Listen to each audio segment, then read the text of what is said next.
Assalamualaikum warahmatullahi wabarakatuh. Kali ini kita akan melakukan uji chi-square atau chi kuadrat menggunakan SPSS. Untuk itu, kita siapkan dulu bahan-bahannya. Data Excel, SPSS, dan catatan. Konsep dasar uji chi-square. Uji chi-square atau uji chi kuadrat bertujuan untuk mengetahui hubungan antara variabel yang terdapat pada baris dengan kolom. Jenis data yang digunakan dalam uji chi-square berbentuk data kategori atau data frekuensi. Contoh kasus pada pengerjaan kita kali ini ialah seorang peneliti ingin mengetahui apakah terdapat hubungan antara jenis kelamin seseorang dengan tingkat pendidikan yang dicapai. Dasar pengambilan keputusan uji chi-square ialah jika nilai asimsik atau signifikansi kurang dari 0,05, maka terdapat hubungan yang signifikan antara baris dengan kolom. Jika nilai asimsik lebih dari 0,05, maka tidak terdapat hubungan yang signifikan antara baris dengan kolom.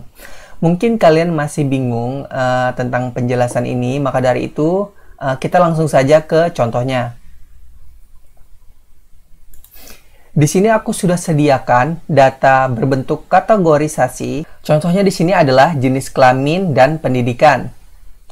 Nah, maksud dari kategori di sini adalah variabel kalian itu bisa kalian kategorisasikan ya, seperti jenis kelamin ada laki-laki dan juga ada perempuan. Nah, kalau misalnya tingkat pendidikan, itu ada SMA, ada diploma, ada S1, dan ada S2. Nah, jadi di sini bisa kita kategorisasikan. Jadi di sini variabel di dalam uji chi-square tidak hanya berupa data kategorisasi, tetapi juga bisa berupa data frekuensi. Contohnya, untuk variabel jenis kelamin, kategorisasinya itu ada L untuk laki-laki dan P perempuan. Dan itu kita beri kode 1 untuk laki-laki dan 2 untuk perempuan. Nah, untuk tingkat pendidikan, itu kategorisasinya SMA, diploma, S1, dan S2. Itu kita beri kategori yaitu 1, 2, 3, dan 4. Mungkin kalian bingung dalam mengkategorisasikan. Sebenarnya kategorisasi ini gampang.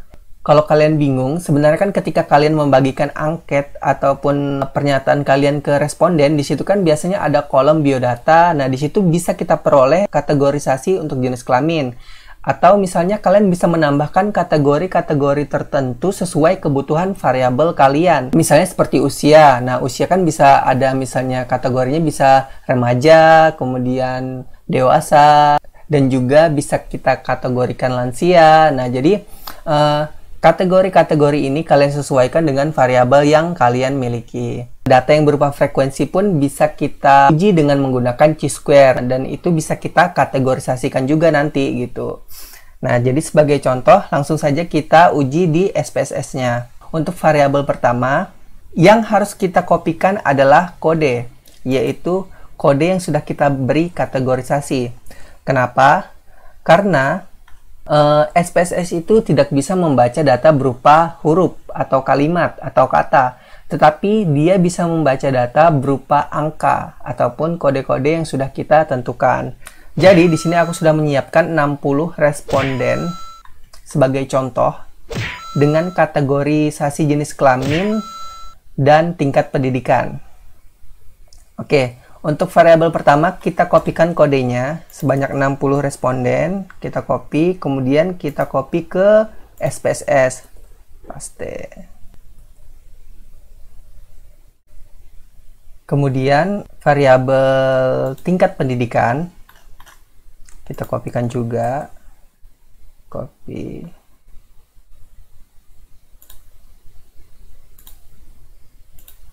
Kemudian paste. Di SPSS ini datanya masih belum kita olah, baik dari segi tampilan dan nilai-nilai ataupun aturan-aturan yang kita tetapkan.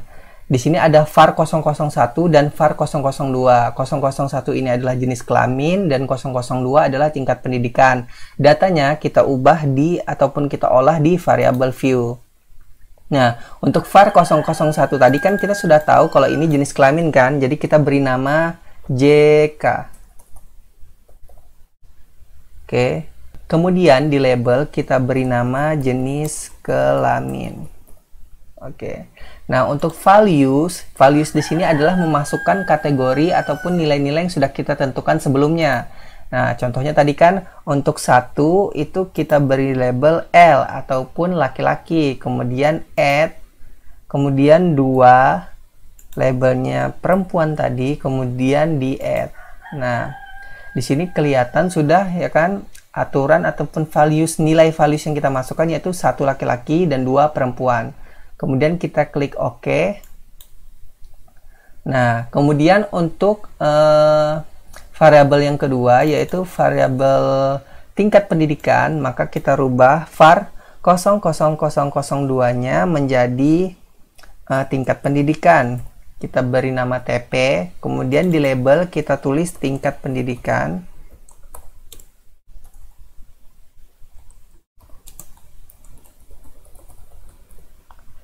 Nah, untuk values-nya kita masukkan sesuai dengan data yang kita miliki tadi. Seperti di sini datanya, kalian lihat kategorisasinya. Untuk tingkat pendidikan ada 4 kategori yaitu SMA, diploma, S1, dan S2.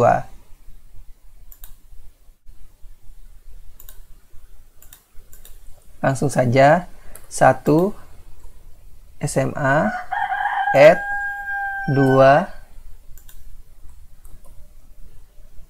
diploma, add 3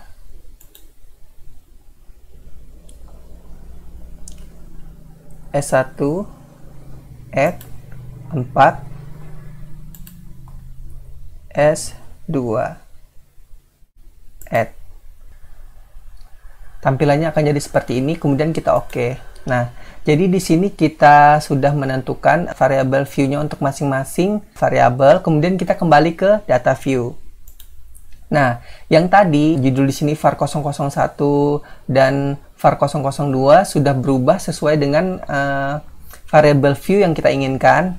Kemudian baru kita uji chi-square. Nah, untuk uji chi-square-nya yaitu klik Analyze, Descriptive Statistic, kemudian pilih Crosstab. Di sini kita masukkan variabel jenis kelamin ke row. Kemudian untuk tingkat pendidikan kita masukkan ke kolom. Kemudian di statistik kalian klik, kalian checklist chi-square. Kemudian continue. Dan terakhir kalian klik OK. Maka akan keluar hasil uji crosstab di mana di dalamnya ada tabel chi-square test. Nah, tabel inilah yang nantinya akan kita gunakan untuk menentukan apakah variabel kita itu memiliki hubungan atau tidak. Untuk tabel case processing summary maksudnya ialah bahwa 60 responden kita tadi, semua datanya itu telah kita proses, yaitu sebanyak 60 responden, otomatis 100% data telah diolah. Kemudian untuk jenis kelamin tingkat pendidikan cross tabulation, jadi di sini dia sudah mengelompokkan data-datanya dan bisa ditampilkan dalam bentuk frekuensi. Yang terakhir adalah tabel chi-square test. Nah, di mana di sini terdapat nilai persen chi-square. Nah, nilai inilah yang kita gunakan untuk menentukan apakah variabel kita itu memiliki hubungan atau tidak. Nah, kalian lihat pada nilai asim6 to site. Di sini nilainya ialah 0,266. Nah, kita kembali ke catatan. Pengambilan keputusan uji chi-square itu patokannya adalah 0,05. Kalau kurang dari 0,05 berarti ada hubungan yang signifikan. Kalau lebih dari 0,05 berarti tidak ada hubungan yang signifikan. Oke, dengan begitu kita bisa mengambil kesimpulan. Dan kita lihat nilai asim6 sebesar 0,266. Karena nilai asim6 0,266 lebih dari 0,05, maka dapat disimpulkan bahwa tidak terdapat hubungan yang signifikan antara jenis kelamin dengan tingkat pendidikan. Hal ini dapat diartikan pula bahwa jenis kelamin seseorang tidak mempunyai korelasi dengan tingkat pendidikan yang diperolehnya. Makanya kan gak mesti perempuan itu harus pendidikannya rendah ataupun laki-laki pendidikannya harus tinggi, itu Kalau zaman sekarang kayaknya sudah tidak relevansi karena banyak kok perempuan-perempuan yang berpendidikan tinggi. Sekian uji kali ini. Kalau misalnya kalian suka sama video ini, silahkan share ke teman-teman kalian. Siapa tahu bermanfaat dan mereka membutuhkannya. Kemudian, kalau misalnya ada kesalahan dalam uji kali ini, kalian komen aja di bawah, biar bisa jadi cross-check kita bersama. Sekian dan terima kasih. Wassalamualaikum warahmatullahi wabarakatuh.